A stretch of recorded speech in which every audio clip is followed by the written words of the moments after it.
there. You're listening to episode number 2 of the Estranged Heart podcast, and I'm your host, Kreed Revere. If this is your first time here, welcome. Thanks for checking us out. And if you are a returning listener, thanks for tuning back in. We're so glad you're here. Please consider subscribing to the podcast so that you'll know when a new episode drops.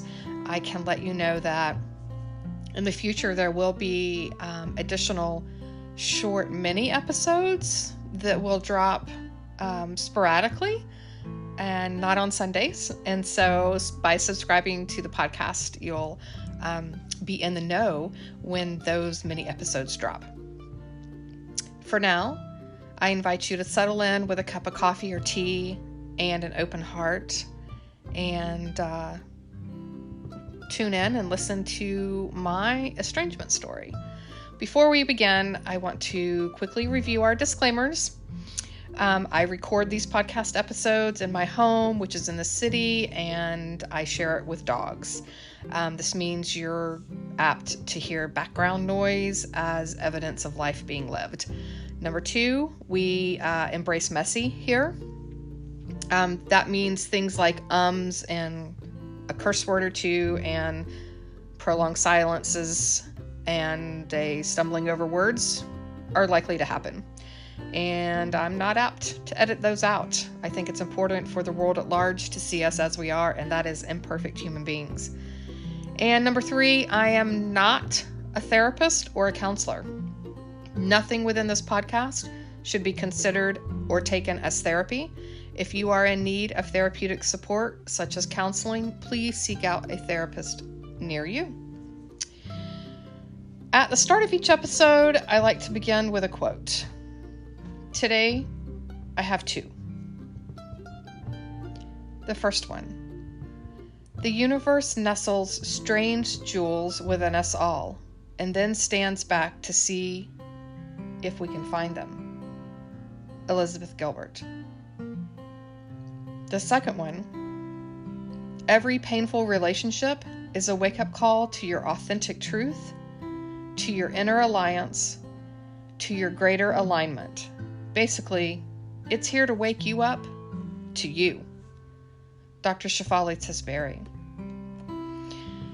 This episode will be about my own estrangement story. I contemplated discussing both my estrangement and my reconciliation in one episode. However, I felt that they both required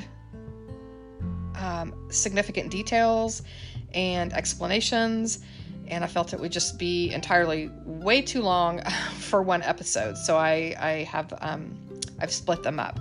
So this episode will be about my estrangement journey, and in episode number 3, we'll cover my reconciliation journey. There are 2 caveats to today's episode and my estrangement story. The first one is, this is my story. It's not yours. There will be parts that you will not recognize, will not be able to relate to, etc. However, it doesn't mean that what I experienced is wrong or any worse than or less worse than yours. It is simply mine.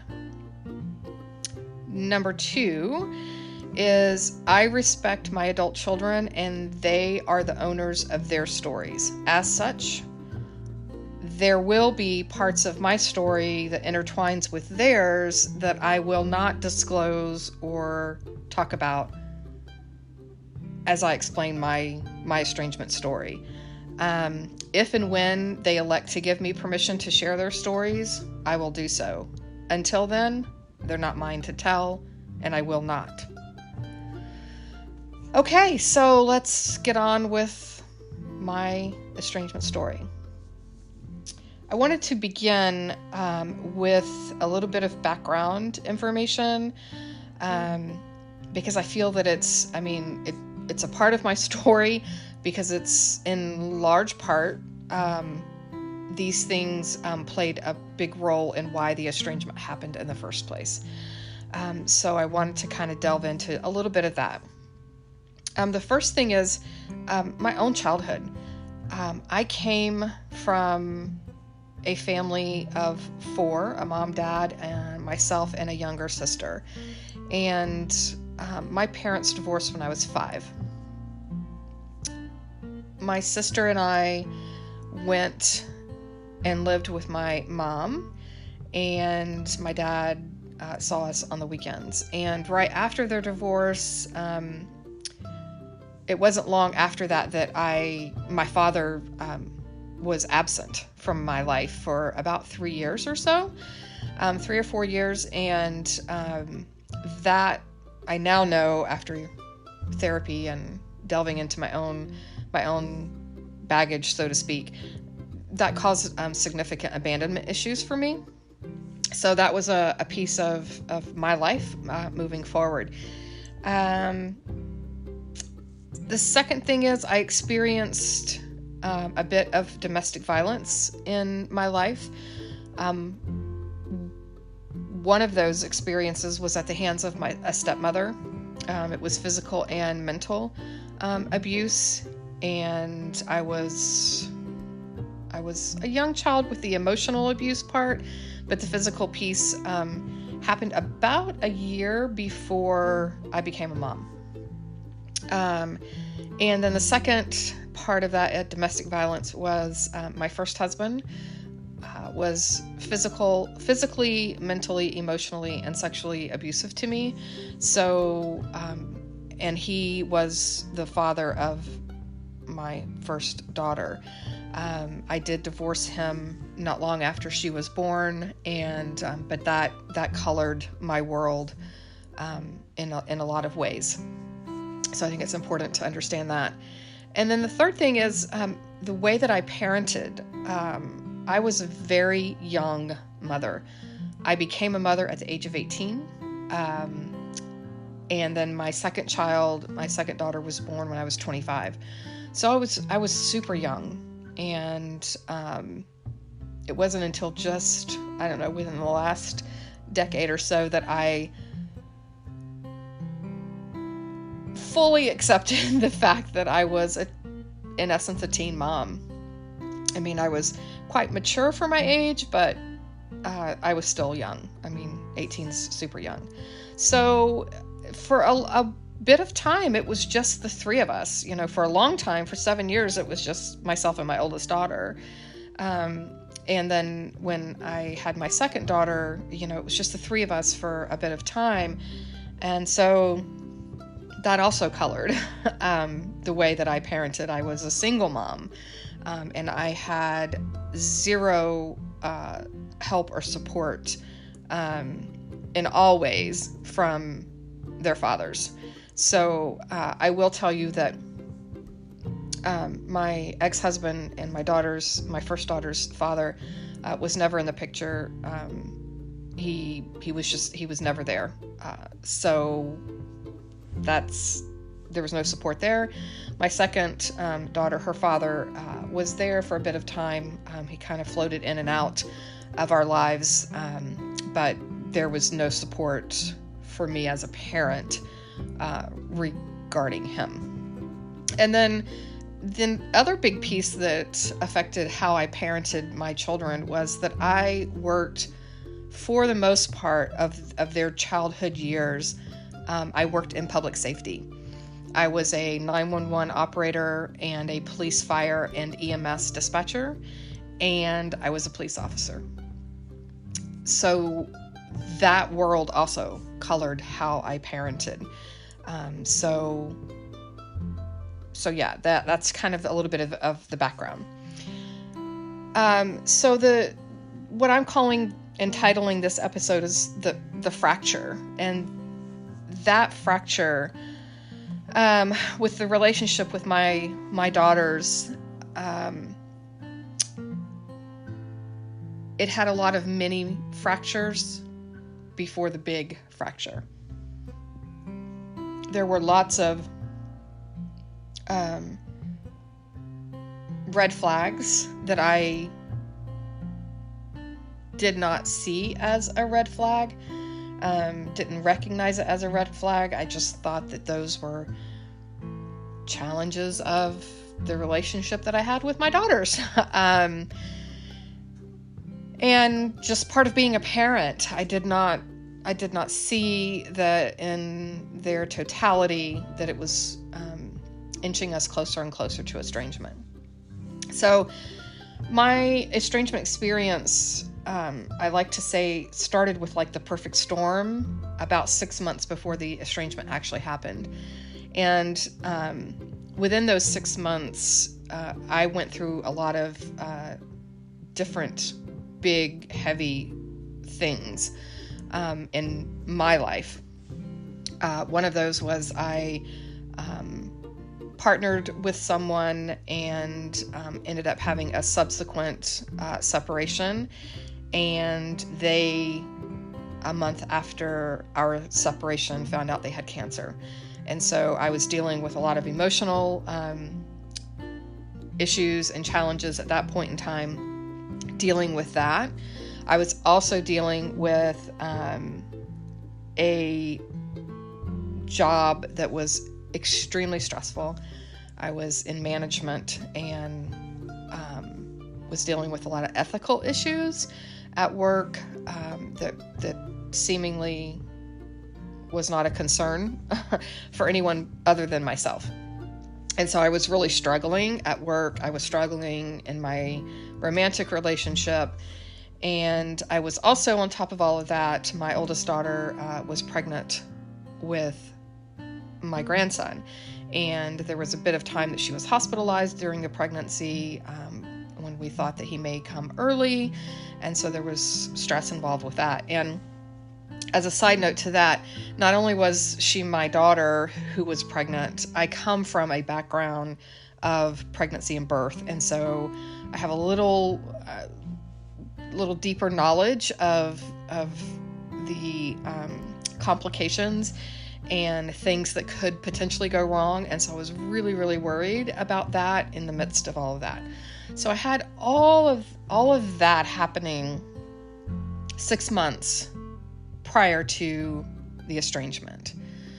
And as I'm dealing with those things, I'm super emotional, and anytime I'm around my daughters, there are tears, I'm crying, I'm easily brought to tears and things like that through, not with intention, but just because of my emotional state at that point in time.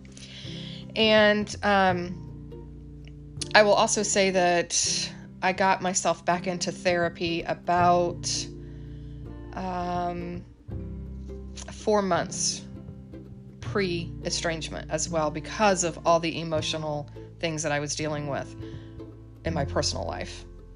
I was back in therapy for that. So the estrangement occurred in January of 2016. And I remember the day that I think triggered the actual estrangement. And I say I think because my daughters and I have not had a conversation about what prompted the estrangement. I've not heard directly from them about that. And so this is my piecing of pieces together for a timeline. And so I remember it was a Saturday, and I was, again, just in that emotional state. I was by myself.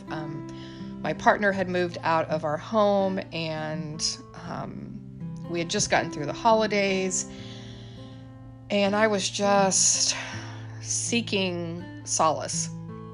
So I got on a ferry and went over to a island across from where I lived, and to just take a drive and try to get my head cleared. And I was over there without cell reception for a couple of hours. And I remember getting back on the ferry to come back home, and I got a phone call from my daughter, my oldest daughter. And actually it was a message. a voicemail that she had left while I was out of cell reception. And basically the voicemail she left was asking me to seek inpatient treatment for my emotional state. And I remember thinking we had never had a conversation about that. There had been conversations in general about, wow, Mom, you're so emotional,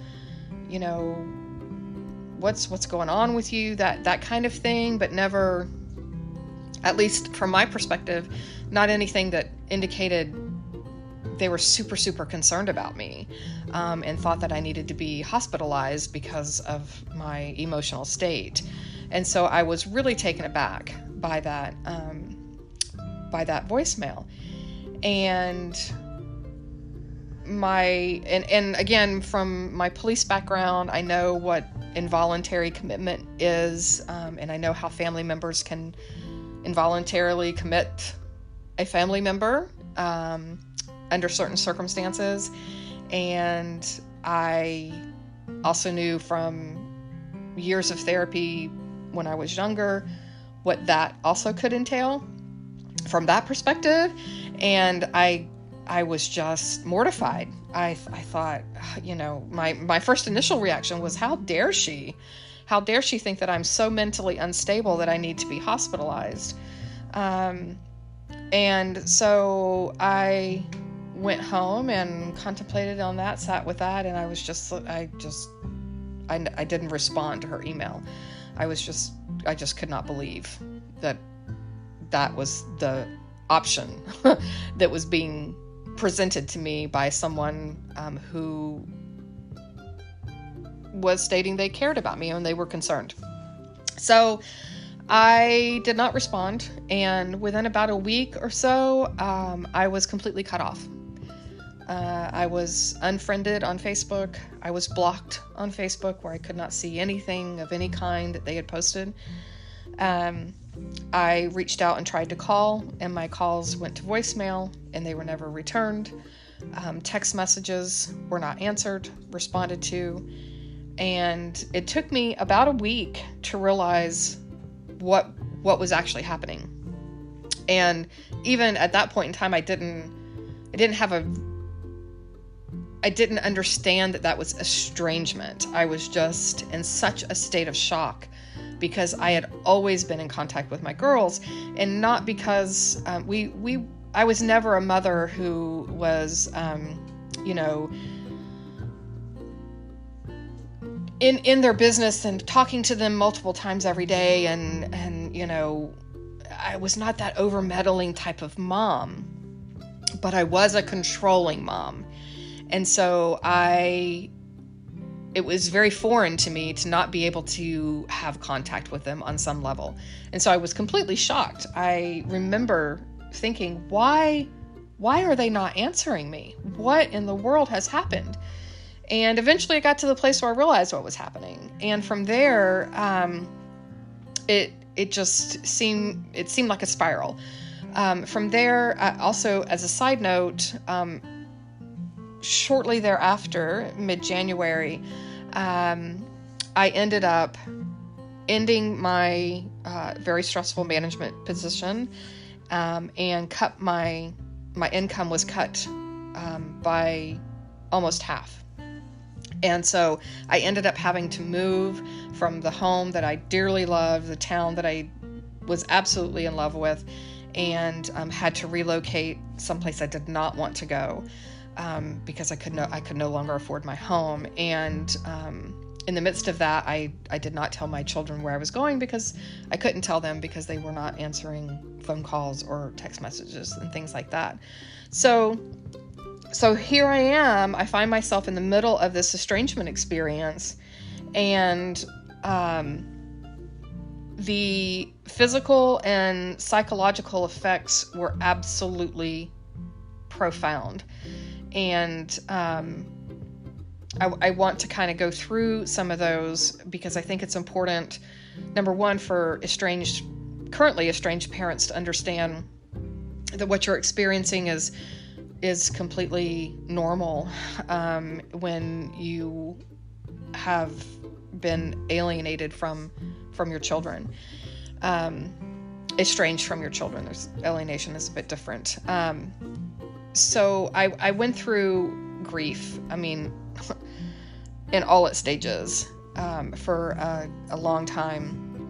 And I think on some level, I'm still going through that, albeit not nearly as intense and that type of thing. But I think on some level, I'm still experiencing a bit of grief and loss. Dr. Joshua Coleman is a psychologist, and he talks about in his practice, which is he specializes in estrangement. To quote him, "In my practice, I've seen that it is not only distressing to be deprived of receiving comfort, but similarly to be deprived of the ability to provide comfort." And that was, I was not getting any sort of comfort from my children, which I had been used to. And I think that most parents on some level, you expect that, and you have received that on some level. And, people, I didn't tell people about my situation. And a large part of that I now know was shame. Didn't know that at the time, but it was. So I went through the grief, in all of those stages, of which anger is one, and guilt, and the pleading and the begging, and I'll do whatever you need me to do, want me to do, whatever, and all of that was met with either silence or absolute resistance. There were a few email exchanges between myself and my children, and they were not pleasant at all in the beginning. I also went through significant shame, especially as a mom. If your own kids won't love and care about you, then who will? And if your own kids disown you, what kind of a human being are you? That I replayed that over and over and over in my head all day long, every day for months. I thought that there was something inherently wrong with me as a person, and that's what shame does. That I was not worth anything if my children did not love me. I felt anger. I was so angry at them, and that oscillated between being so angry at them and wanting to just scream at them, to just wanting to get on my knees and beg for their forgiveness for whatever it was that I had done. I mean, it was just back and forth between from one extreme to the other. And I was also angry at friends who were leaving me, right? Who were not checking in on me, who couldn't handle my intense grief, could not handle my anger, could not handle my sadness, could not handle my tears. And so they just went away. I mean, I lost all of my friends. All of them exited my life. There was no one there who called to check on me. There was no one there who was concerned if I got up in the morning. There was no one. None of my friends were there. And I was super angry at them. I was also very angry with my daughter's in-laws and their families. Because I was like, if I were in their shoes, I would be demanding that these, my son-in-law or daughter-in-law would, contact their parent. I couldn't understand how they were okay with this. And that, again, was my perspective, right? I had no idea of really knowing what they were saying to my daughters, if anything. I had no confirmation of that. I also felt guilt. I went through all the coulda, woulda, shouldas, through their childhood years, and I beat myself up. There was no need for anyone else to beat me up, because I I was quite good at that myself.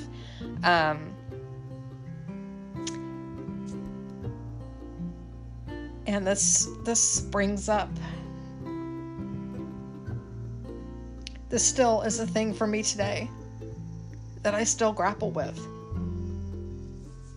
is guilt over how I parented my children.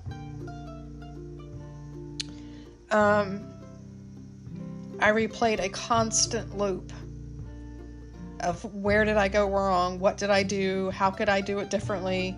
How could I make up for the past? And I couldn't. And not being able to fix something was foreign to me. I had always been an in control kind of person, in charge, fixing, correcting, making things work. My careers as a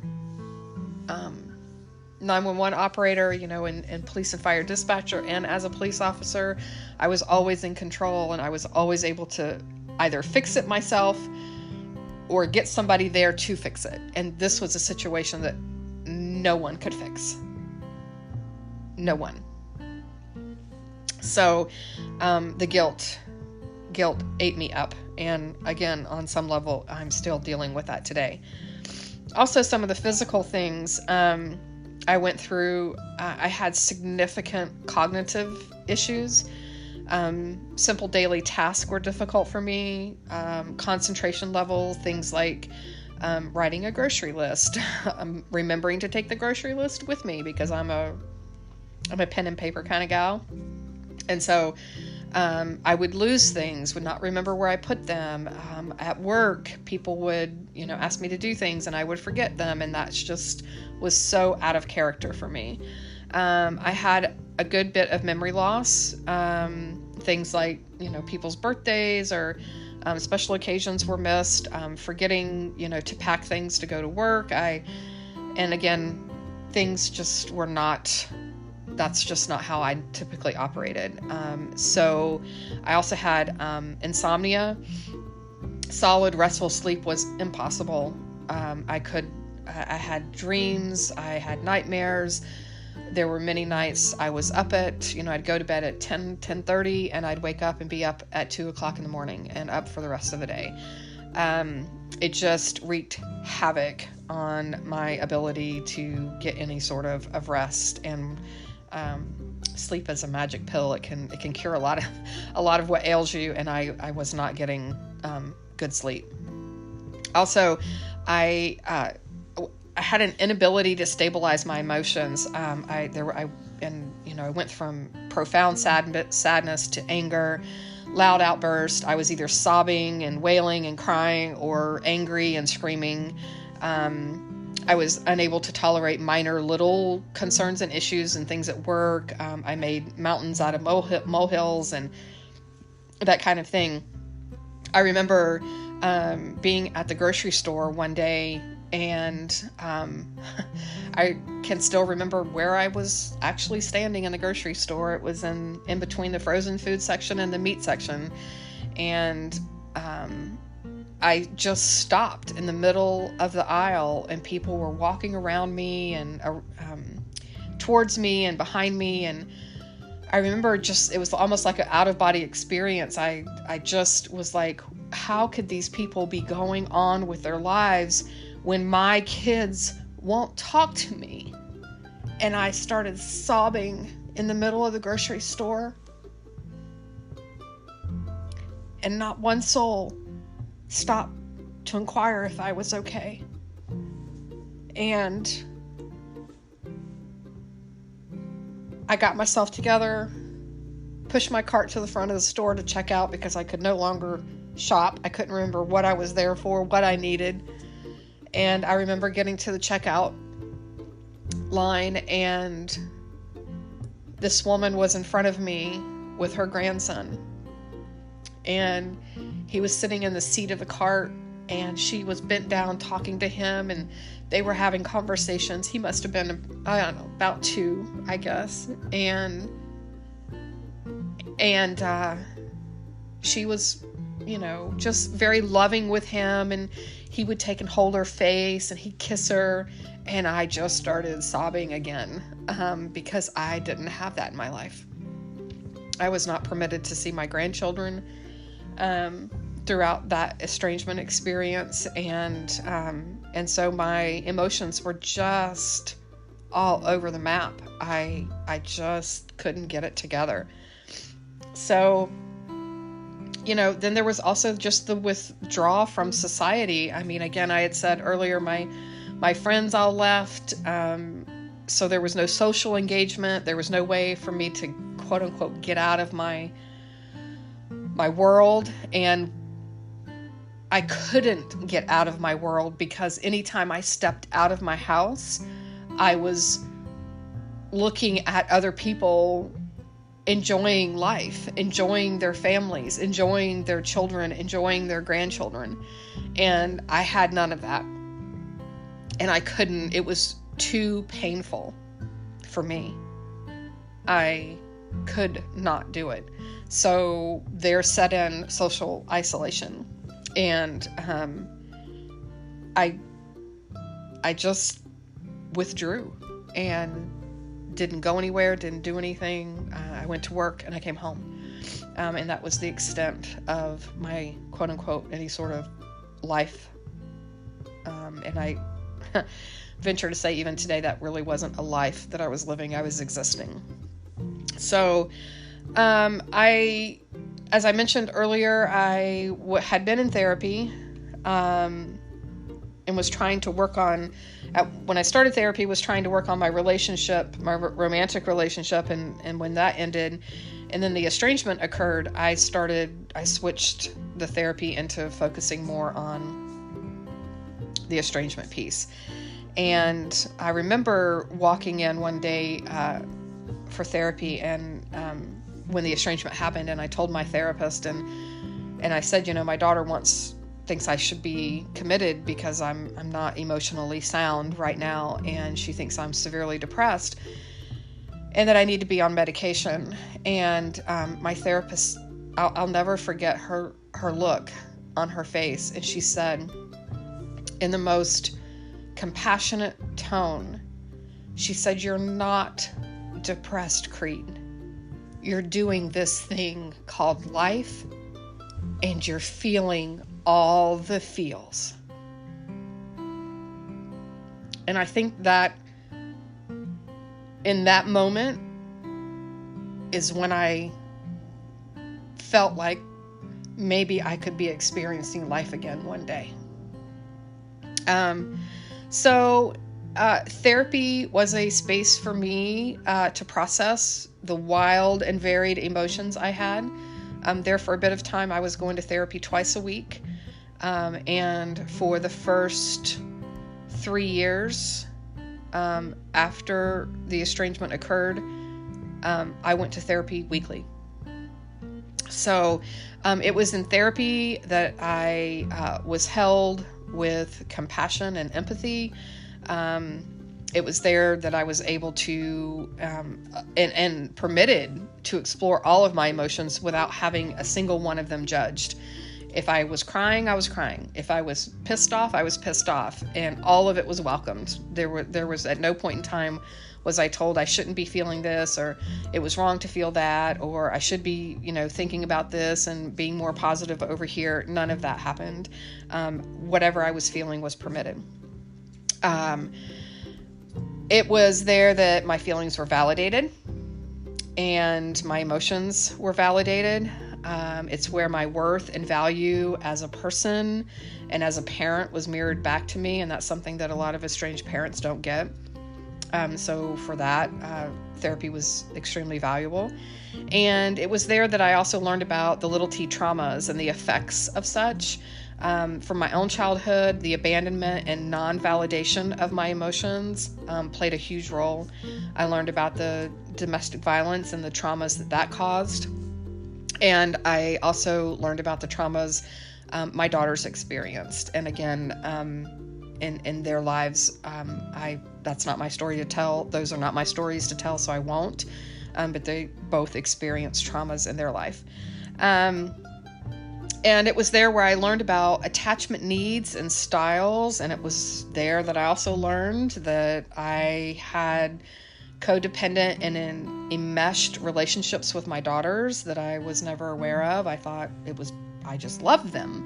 And it was, while I did love them, it was not a healthy relationship. So therapy was my saving grace. And, it was hard work to get through all of that. But I don't know where I would be today had it not been for therapy and finding the therapist that I have. And for those, I'd get this question on occasion. Some people want to know, how did I find my therapist? How did I know she was a good therapist? And like I said, I started seeing her before the estrangement occurred. So, I didn't seek her out specifically for estrangement. However, she did have experience with estrangement and was able to talk to me about that. She's also a Jungian therapist, Carl Jung, and comes at therapy from that perspective. She also is an IFS therapist, which is internal family systems. And so her perspective is something that I value immensely. And it was extremely helpful for me. Not to say that it's going to be helpful for everyone out there, but that's what helped me. So I'd like to kind of wrap this up a little bit. I'm happy to answer any questions that you may have. Feel free to email those to me at theestrangedheart@gmail.com. And I'm happy to answer those on air as well if you have specific questions. In closing, I want to say that my estrangement experience allows me to have immense empathy for estranged parents. I understand your pain. I get it. I know what that feels like. And I know. I will say that today I hold zero resentment towards my daughters regarding the estrangement. In fact, because of this experience, I think I love them more today than I did pre-estrangement. And when I say love them more, perhaps maybe what I mean is I love them in a healthy way that feels so much better today than it did pre-estrangement. And I know that my estrangement experience taught me how to love more openly and deeply than I ever did before. And that was because I allowed myself to be open to the healing process and did not stay stuck in all the swirl of the estrangement emotional storm. Also, I am working on a book, a memoir regarding my estrangement experience, and the title of that book is I Taught Her Well. And I'm hoping that will come out in 2022, late 2022. So this brings episode number 2 to a close.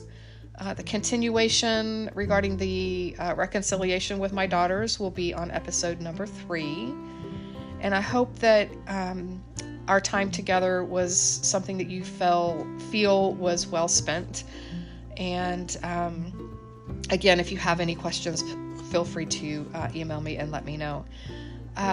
If you are an estranged parent or estranged adult child and would like to share your story on the podcast, please reach out via email to me at theestrangedheart@gmail.com or by leaving a voice message on the podcast at anchor.fm. If you prefer to share your story with me and have me share your story on the podcast, that's also an option. You can either be a guest on the show, or if you would like to remain anonymous, but you want your story told, I'm happy to either meet with you via Zoom, or to have you email me your story, and I'm happy to share that on the podcast. Again, thank you for your time today, and know that this was really hard for me today. It's the first time that I've publicly talked about as many details as I have, and I appreciate you listening in and taking in my story. Thank you. Until next time.